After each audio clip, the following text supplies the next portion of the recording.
je voudrais bien vous parler de ce besoin que l'Église doit davantage s'unir. Vous savez, dans l'évangile de Jean, eh bien, il y a une prière que le Seigneur a faite, et c'était juste avant son arrestation, hein, juste avant qu'il passe par la croix. Et dans Jean, au chapitre 17, verset 20, je dirais que nous restons dans le même esprit, hein, que de ce culte de ce matin, et que le Seigneur nous touche. Dans Jean, au chapitre 17, verset 20, il dit « Ce n'est pas pour eux seulement que je prie, mais encore pour ceux qui croiront en moi, par leur parole, afin que tout soit un, comme toi, Père, tu es en moi, et comme je suis en toi, afin que eux aussi soient un en nous, pour que le monde croie que tu m'as envoyé. Je leur ai donné la gloire que tu m'as donnée, afin qu'ils soient un comme nous sommes un. Moi en eux et toi en moi, afin qu'ils soient parfaitement un, et que le monde connaisse que tu m'as envoyé et que tu les as aimés comme tu m'as aimé. Combien d'entre nous savent qu'ici même, eh bien, Jésus-Christ parle, et il parle. Et il parle à vous, il parle à moi, il nous parle. Et il ne cesse de répéter qu'il soit un, qu'il soit en vous comme vous êtes en moi. J'aimerais que vous preniez pleinement la dimension de ces paroles, du désir. Je crois que dans cette dernière prière que le Seigneur a adressée au Père, c'est ce qu'il aimerait que vous et moi, nous soyons. Il vous parle, il me parle. Et il était agenouillé pour prier avant son arrestation, avant sa crucifixion. Et il a demandé une chose à Dieu, que vous et moi soyons unis. Et la question que je voudrais vous poser ce matin, dans ce lieu saint, dans ce sanctuaire, là où il y a la présence de Dieu, là où il n'y a pas le mensonge, là où il n'y a pas les excuses, mais là où il y a la vérité, eh bien que nous puissions répondre à cette question. Est-ce que vraiment nous sommes ce fruit? Est-ce que nous sommes un comme lui est un avec le Père, un en nous? Ou est-ce que finalement cette prière que Jésus a faite est encore sans réponse? Êtes-vous unis avec le corps de Christ? Votre cœur? Votre esprit? Ou est-ce que vous êtes encore dans les pensées de la division, de l'orgueil, de l'ego, du moi? C'est une question que le Seigneur nous pose à chacun. Et je crois que nous devons lui répondre sincèrement. Lui dire oui ou peut-être non. Mais être sincère. Parce que Dieu désire la vérité, Dieu désire la sincérité.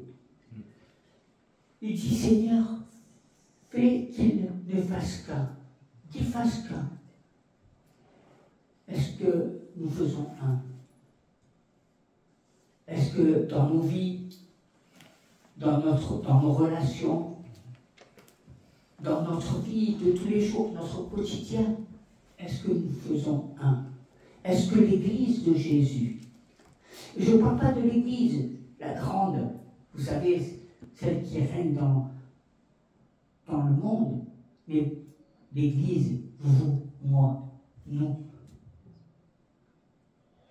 Est-ce que nous sommes un?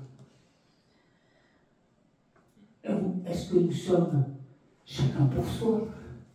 Ou est-ce que nous sommes chacun à regarder à soi ou est-ce que nous faisons partie véritablement de ce corps, le corps de Christ? Et plusieurs fois, le Seigneur dit, Seigneur, eh bien, fasse qu'il ne fasse pas. Vous savez, il y a quelque chose d'important de chercher l'unité. Parce que quand nous marchons dans l'unité, quand nous sommes un, eh bien, nous savons que la bénédiction descend.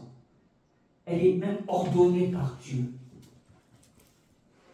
Quand nous sommes un, unis, un, d'un commun accord, eh bien, le Seigneur bénit. Et je voudrais que vous fassiez, que vous preniez conscience. Notre frère l'a dit, n'oubliez pas que nous devons prendre notre croix. Et cette unité ne se passe pas sans sacrifice. Si nous sacrifions notre volonté, notre moi, pour accomplir sa volonté, si nous sacrifions sur l'autel mes désirs, mes plans, mes rêves, mon ego, pour faire, eh bien, la volonté de Dieu. Eh bien, si nous le faisons, l'Église recevra une pluie de bénédiction. Parce que toute la parole nous montre l'importance de l'unité.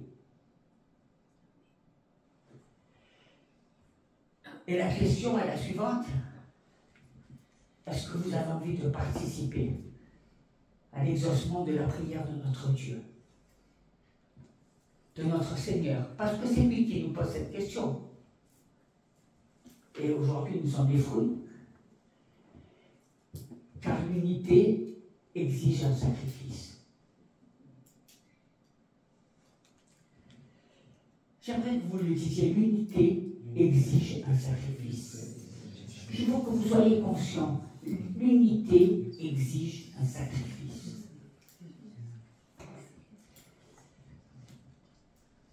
Et vous savez lequel de sacrifice? Bien, le prix de l'unité, c'est le sacrifice de soi.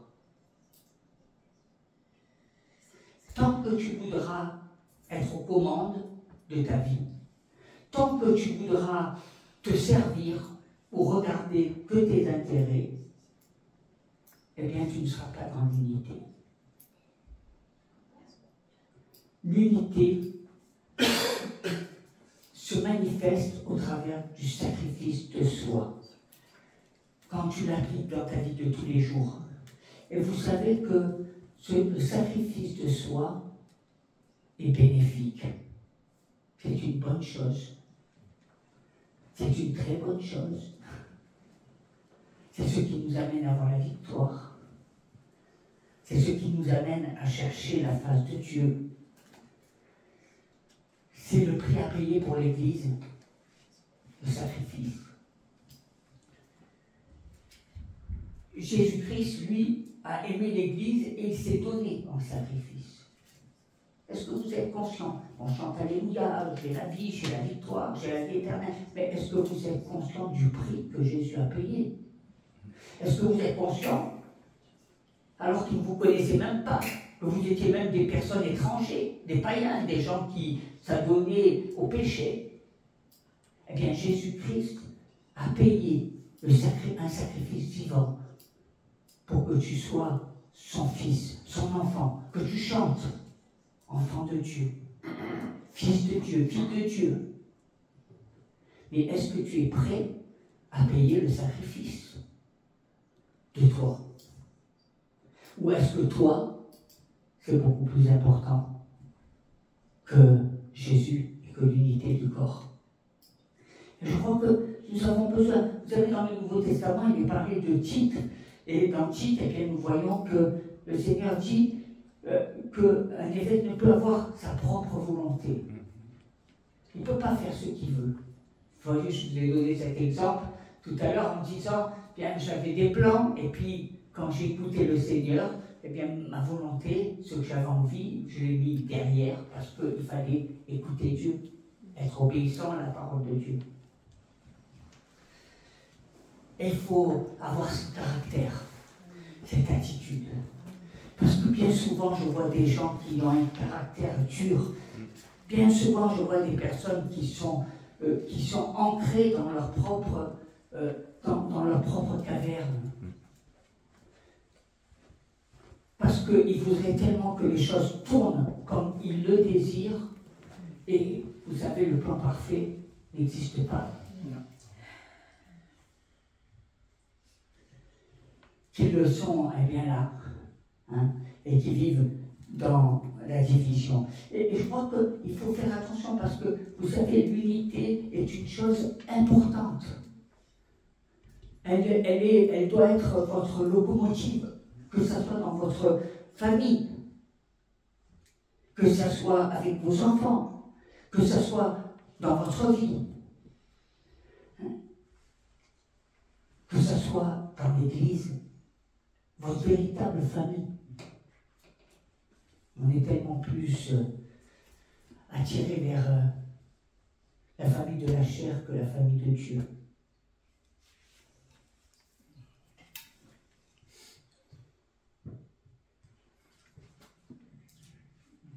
Le diable, lui, veut diviser les foyers. Le diable veut qu'on se dispute. Le diable veut qu'on ne soit pas d'accord. Le diable veut que nous exprimions nos pensées et qu'elles ne soient pas, eh bien, en accord avec lui. Le diable veut que tu aies ton caractère, que tu fasses différemment, que tu revendiques. Le diable veut. Mais l'unité, c'est pas écouter le diable. L'unité, c'est chercher à se soumettre à la volonté de Dieu. Amen.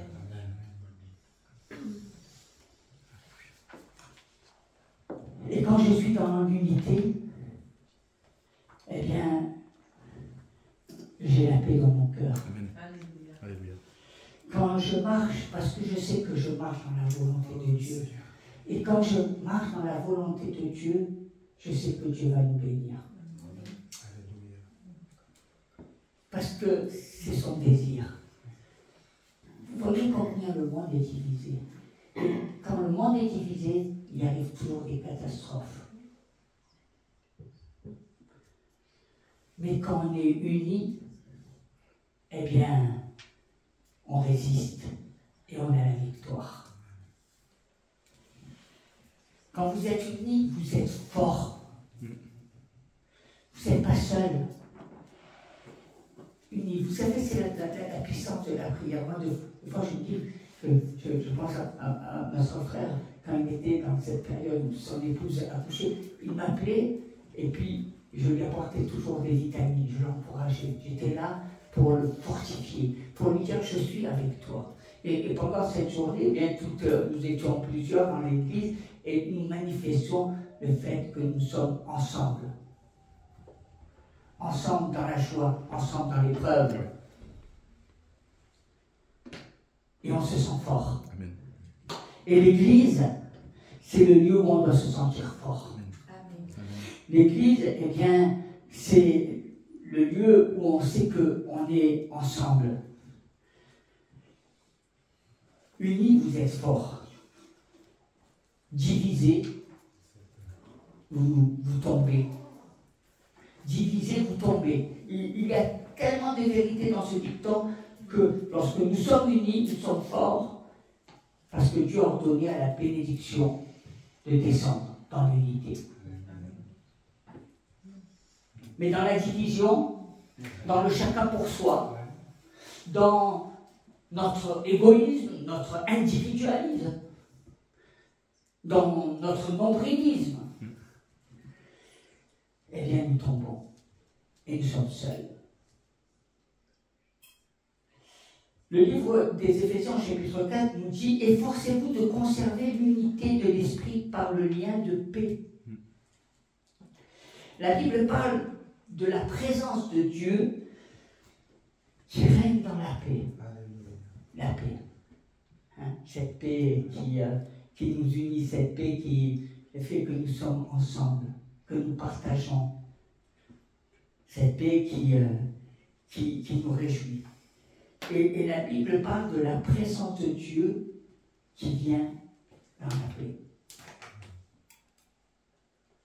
Quand un peuple est divisé, quand les individus cherchent leur propre pensée, leur propre voie, la paix de Dieu n'est pas là. Parce que Dieu, au milieu des louanges de son peuple, Dieu est dans l'unité. C'est là qu'il envoie la bénédiction. C'est pour ça que ça vaut le coup de faire l'effort. C'est pour ça que c'est important le sacrifice. Vous savez, le sacrifice, c'est quelque chose qui fait partie de la vie. Avoir un enfant, c'est faire des sacrifices. Mais c'est une bénédiction. Et la bénédiction est bien plus grande que le sacrifice. C'est la joie des parents. Et je crois que la Bible, elle nous parle de rester unis par le lien de paix. On pourrait, si on le voulait, chacun avoir nos pensées, notre manière de voir, notre manière de concevoir l'existence, les règles, même dans le quotidien, dans les petites choses, on pourrait mettre... Mais Jésus n'est pas venu pour que nous marchions à la lettre, mais parce que la lettre tue. Parce que personne ne peut marcher dans la lettre, sinon Jésus qui accomplit la loi parfaite de Dieu.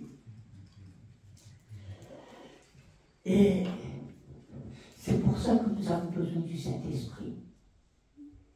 Parce que sans le Saint-Esprit, nous sommes aveugles et aveuglés. Sans le Saint-Esprit, nous ne pouvons pas marcher dans cette pensée d'être un en Christ. Et ce n'est pas une fable. Ce n'est pas une fable. Ce n'est pas quelque chose, c'est ce que Dieu te dit ce matin, c'est ce qu'il te dit tous les jours. C'est la prière du Seigneur. Toi, quand tu te mets à genoux et que tu pries pour que Dieu t'exauce. Mais lui, il a fait une prière. Est-ce qu'elle est restée en suspens? Ou est-ce que tu peux répondre dans l'affirmative en disant oui, Seigneur, je suis un en toi, comme toi tu es un en moi.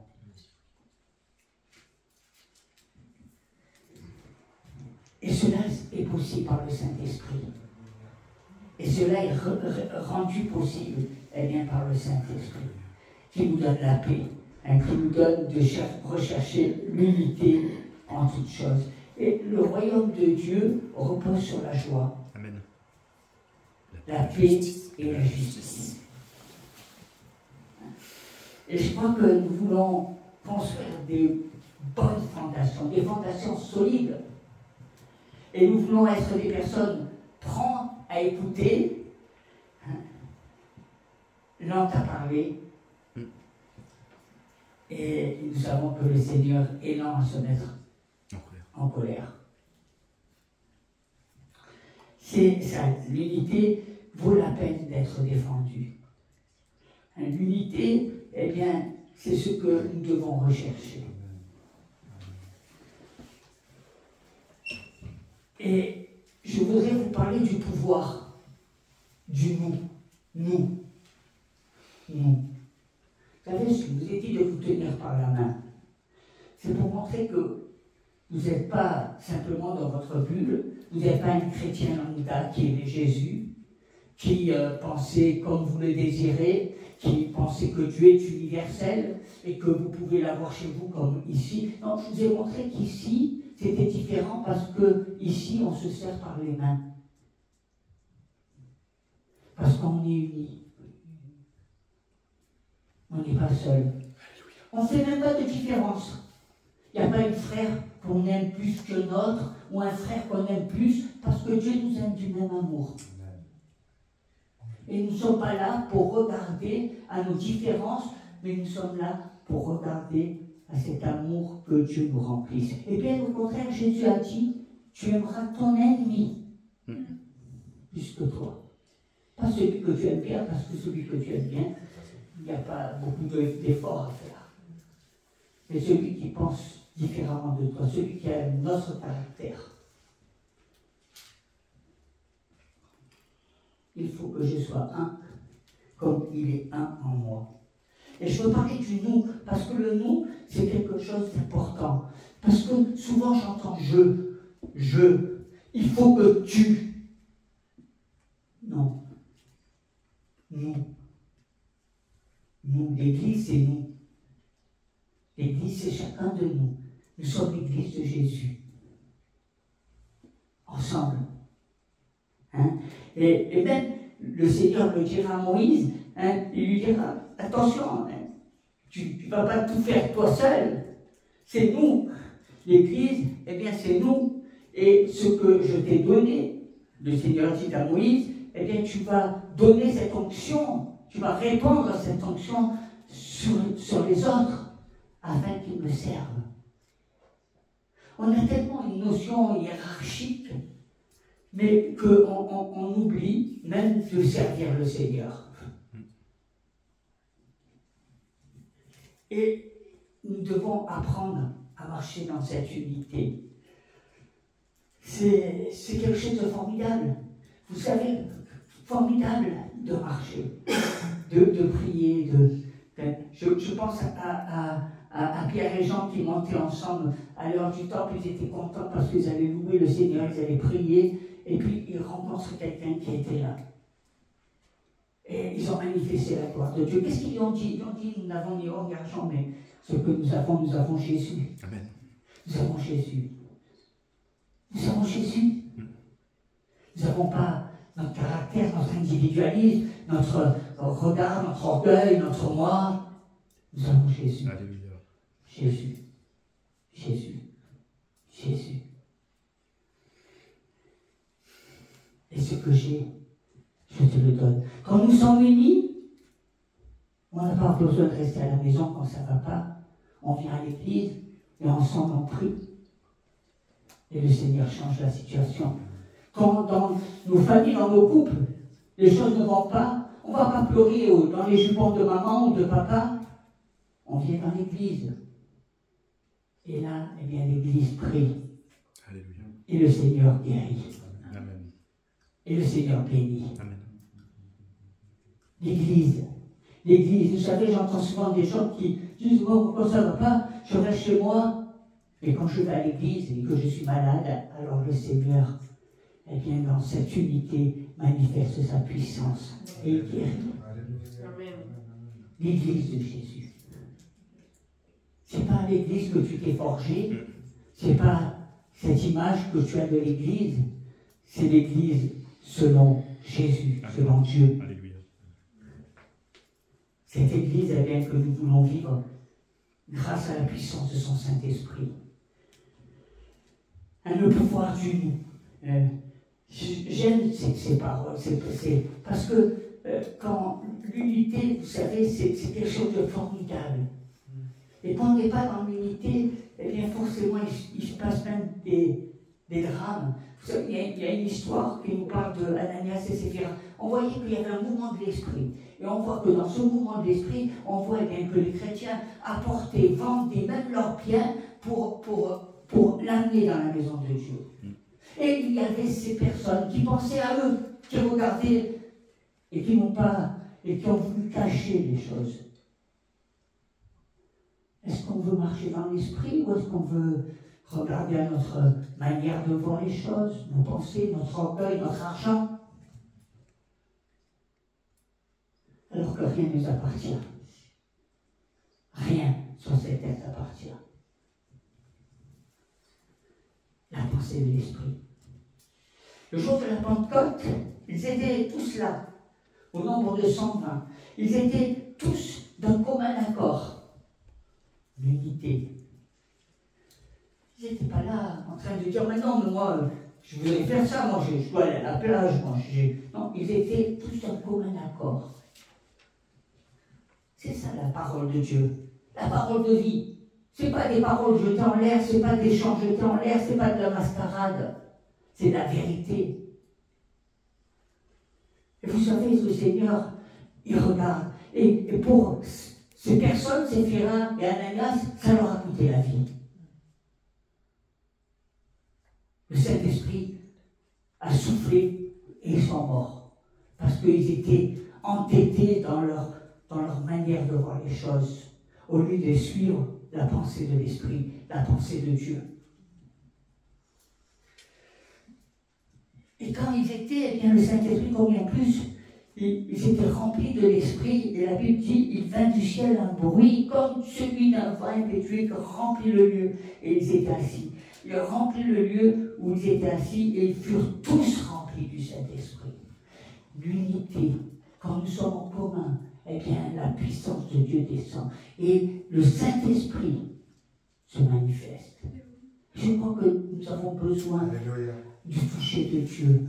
Nous avons besoin, ne pensez pas parce que vous avez été baptisé du Saint-Esprit, demandez à ce que davantage le Saint-Esprit vienne et qu'il prenne possession de vos pensées, de vos cœurs et de votre corps, afin que vous ne soyez pas égoïstes, afin que vous ne regardiez pas simplement à vos désirs, mais à ce à quoi Dieu vous a appelé. Le Saint-Esprit. Hein. Et ils ont été remplis. Et je crois que nous avons besoin, eh bien, de nous débarrasser du moi. Moi, je veux ça. Moi, il faut que je pense à ça. Moi, j'aime ça. Moi, je vais au cinéma. Moi, je vais aller manger au restaurant. Moi, je vais faire ci. Moi, je vais faire là. Et où est Dieu? Où est Dieu? Oh, je veux servir l'Éternel. Mais où est Dieu? Oui, Dieu. Débarrassez-vous du moi. Parce que le moi, eh bien, vous rend esclave. Et pensez à nous, le corps de Christ, l'Église de Jésus. Pensez à Jésus, plutôt que de penser au Jésus qui simplement vous bénit. Pensez à ce que Dieu veut. Pensez à faire la volonté de Dieu, plutôt que de vous réjouir de faire votre propre volonté. Le moi et le mon, c'est un mon, à moi. Souvent on a l'impression, quand vous voyez les petits, mon, moi, c'est à moi. Hein? Ben, il faut leur apprendre, c'est à nous. Parce que c'est l'unité. Et je crois que l'une des prières que nous devrions faire, eh bien, c'est unifie-nous. Donne-nous de marcher dans l'unité. Donne-nous de rechercher l'unité. Donne-nous, Seigneur. C'est ce qui s'est passé le jour de la Pentecôte. Dans le livre des Actes au chapitre 2, verset 14, eh bien, on voit Pierre qui se tient debout avec les 11, et puis il n'était pas là tout seul, il y avait les 11 qui l'entouraient, et puis il a fait un message. C'est là que, eh bien, Pierre a fait son premier message. Mais les 11 étaient tous debout pour lui dire, on est avec toi. On est un. On est un. On marche dans l'unité. Tu n'es pas seul à faire un message.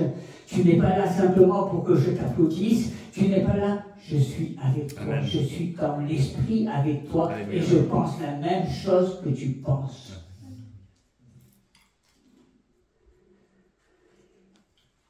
Et je crois que c'est important pour nous de chercher cette unité qui fait, eh bien, la caractéristique d'une église selon le cœur de Dieu. Quand une maison est divisée quand elle-même, ça ne marche pas. La qualité de l'église, c'est notre unité. Amen. C'est pas notre individualisme, c'est pas ce que moi je pense, c'est pas ce que moi je crois, c'est pas moi ce que je veux, c'est l'unité. Hein, l'unité. C'est difficile. C'est pour ça que je dis que c'est un sacrifice.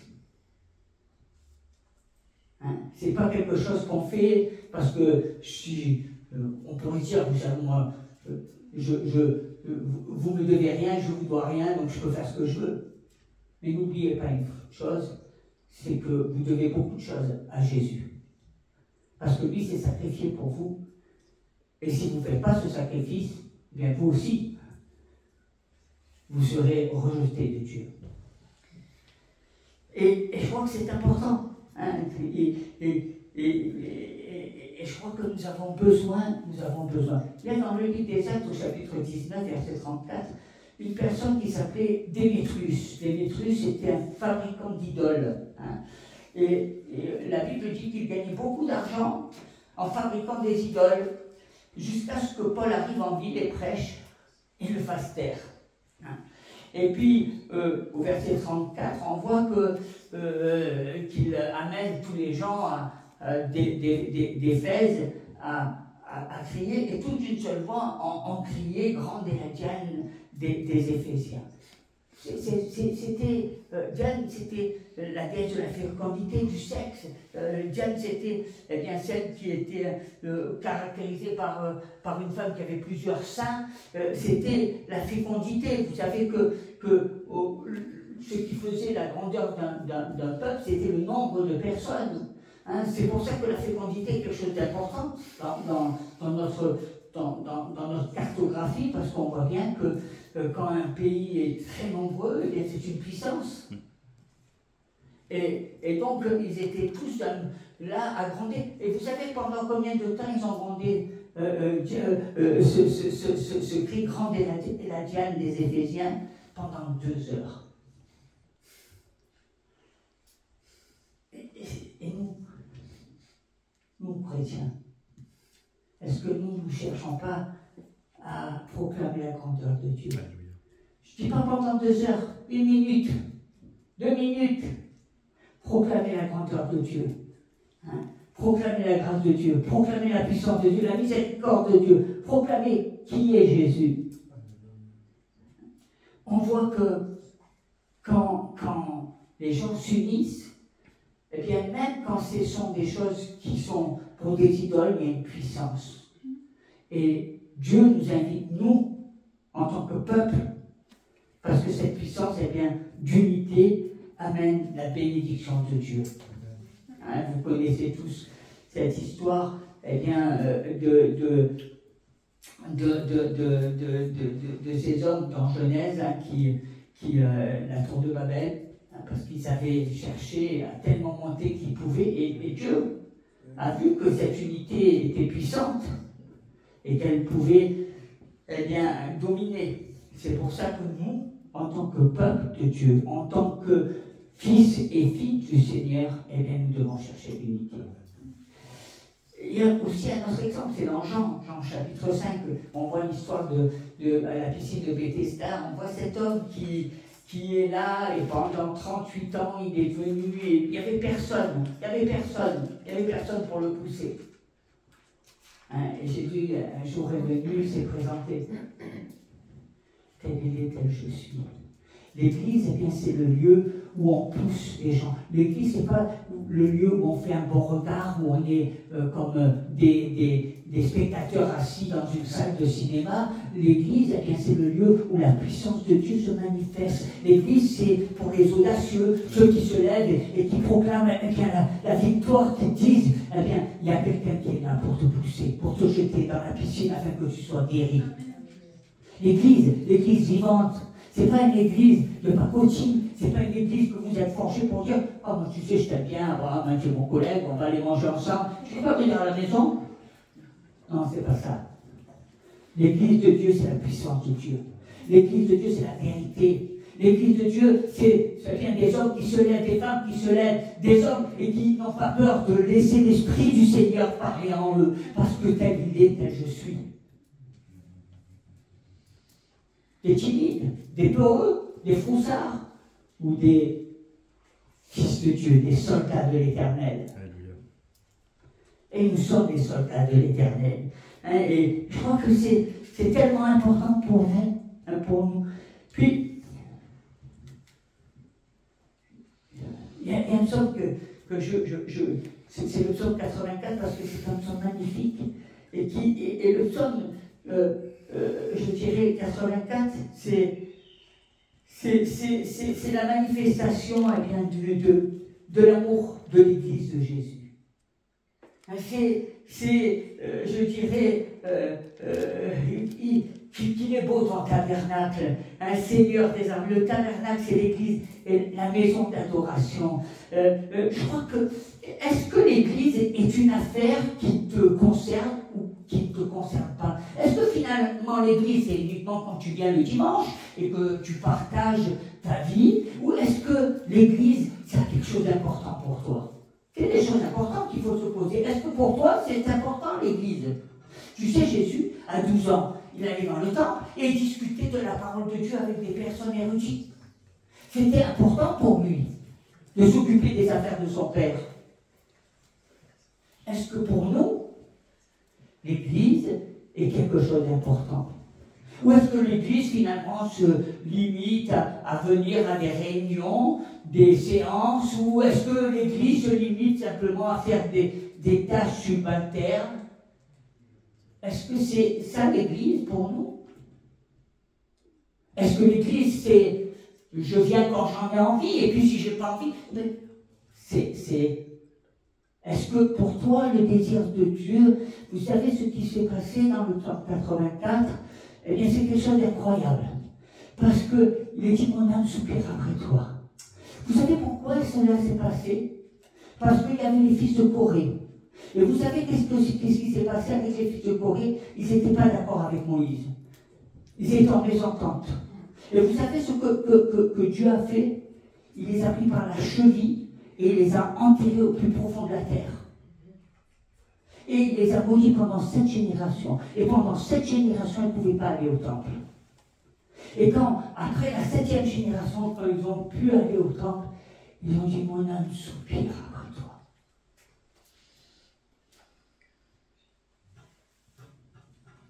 Ça, c'est la vérité. Et ne pensez pas que c'est des fables. Vous savez, Dieu est Dieu. On ne s'amuse pas avec Dieu. Pensez pas que vous êtes au-dessus des choses. Et pensez pas que ça ne peut pas vous atteindre. Parce que Dieu est Dieu. Dieu est Dieu.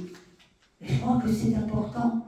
Hein? Il est dit, mieux vaut un jour dans tes parvis que 1000 ailleurs. Je préfère me tenir sur le seuil de la maison de mon Dieu plutôt que d'habiter sous les tentes de la méchanceté.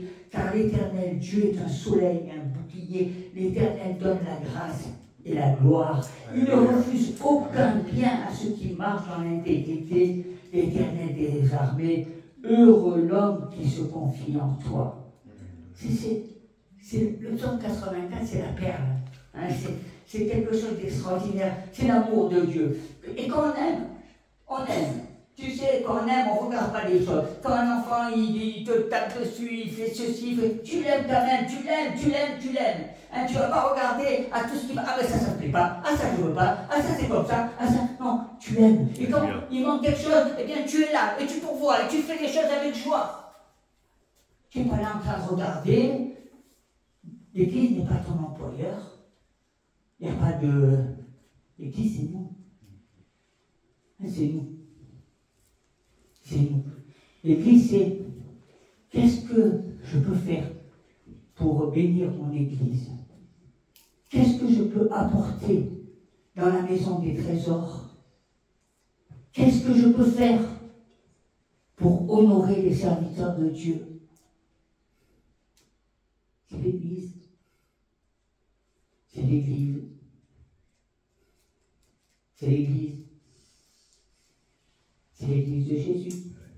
C'est pas de chanter je t'aime, je chante. Mais où est ton sacrifice? C'est pas, vous savez, de mettre de l'argent uniquement.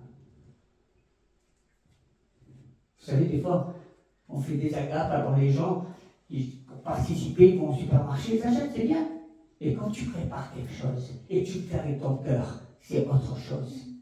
Quand tu mets de toi, quand tu prépares et que tu fais dans ta chambre, dans ta cuisine, et que tu es là, et que tu dis, Seigneur, merci Seigneur, parce que tu me donnes la joie de préparer quelque chose pour mes frères et sœurs, tu me donnes de savoir, et je vais le faire avec tout mon cœur. Bien, ça a une autre saveur. Ce n'est pas la saveur de l'achat au supermarché ou dans une boulangerie. ça a la saveur de ce que tu as fait de ton cœur. Et là où est ton cœur, eh bien là est la bénédiction de Dieu.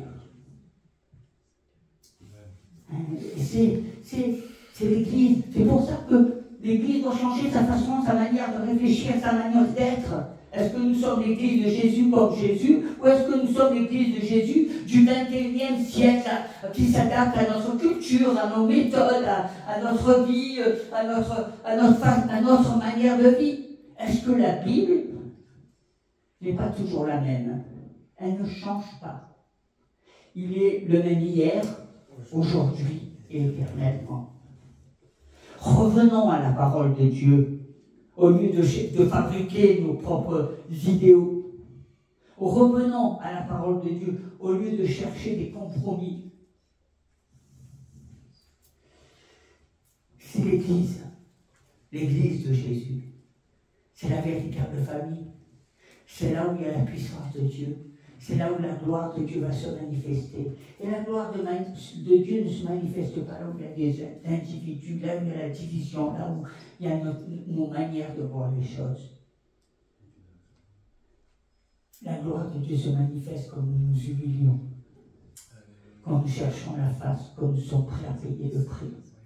Est-ce que tu es prêt à payer le prix? Il y a des gens qui disent, moi je viens à l'église simplement pour qu'on me réconforte, je n'ai pas besoin de payer le prix. Ça, c'est des bébés spirituels, ils ne grandissent jamais. Ce ne sont pas des nouvelles créatures. Ce ne sont pas des fils et des filles de Dieu. Vous savez, dans l'église, il y a 20% de personnes qui travaillent et 80% ce sont des spectateurs. Ils sont assis, ils viennent quand ça leur semble, ils sont spectateurs. Et il y a 20% qui travaillent et qui se lèvent et qui viennent et qui n'ont pas peur de donner leur temps et qui n'ont pas peur de donner leur argent et qui n'ont pas peur d'être là, de réfléchir, de passer des nuits dans la réflexion. Et si l'Église de Jésus, ça serait 80% des personnes qui travaillent et 20%, et c'est 20% qu'on leur laisse faire autre chose. Alors l'Église changerait de façon, de visage, parce que l'Église serait unie. C'est pas mon frère, ma soeur qui fait, mais c'est nous qui faisons. Et je crois que nous avons besoin de regarder la vérité en face, parce que seule la vérité nous affranchit. C'est pour ça que je prie que nous ayons davantage d'unité dans l'Église. Une unité selon Dieu, une unité qui est « Je suis un en toi, comme toi tu es un en moi ». On va s'incliner dans la prière. Alléluia Seigneur, merci, merci Seigneur de nous donner l'amour de l'Église, de nous donner Seigneur, eh bien, chacun ce désir de se servir, sans rien attendre, de mettre notre cœur, de mettre notre joie en toi. Merci Seigneur parce que servir l'Église, c'est la servir avec joie parce que c'est la manifestation de l'amour de Dieu. Tout ce que tu nous demandes à faire, eh bien, on le fait avec joie parce qu'on sait que ça vient de toi. On sait que c'est pour que l'Église eh bien, soit un corps, le corps de Christ. Et que chaque pierre soit une pierre vivante. Que nous puissions tous ensemble eh bien, ne pas regarder à nos intérêts, ne pas regarder à moi, ne pas regarder à mon ou je ne sais quoi, mais que nous puissions tous regarder au nous. Nous sommes des frères et sœurs. On va